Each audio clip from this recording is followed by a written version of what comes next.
मेरी माँ चोर नहीं है।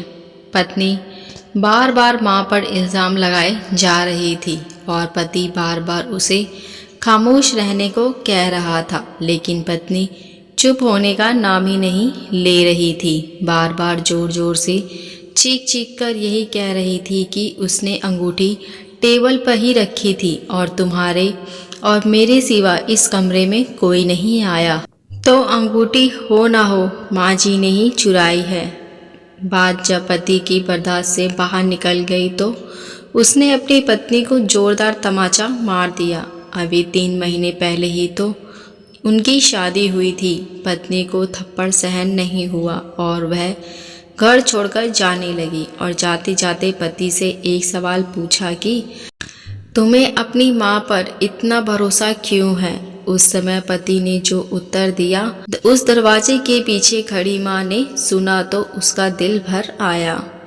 पति ने अपनी पत्नी को बताया कि जब वह छोटा था तब उसके पिताजी चल बसे। उसकी माँ मोहल्ले में घरों में झाड़ू पोछा लगाकर जो भी कमा पाती थी उससे सिर्फ एक वक्त का खाना ही आता था।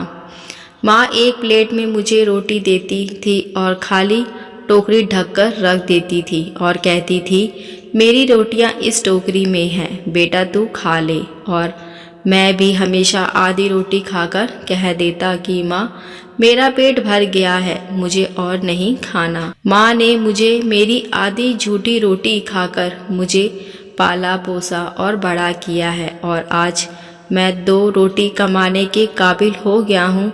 लेकिन यह कैसे भूल सकता हूँ कि जिस माँ ने अपनी उम्र के उस हिस्से में अपनी ख्वाहिशों को मारा है, वह माँ आज इस उम्र में कैसी अंगूठी की भूखी होगी, यह तो सोच भी नहीं सकता। तुम तो सिर्फ 3 महीने से मेरे साथ हो, मगर मैंने तो माँ के कठोर परिश्रम को बचपन से देखा है।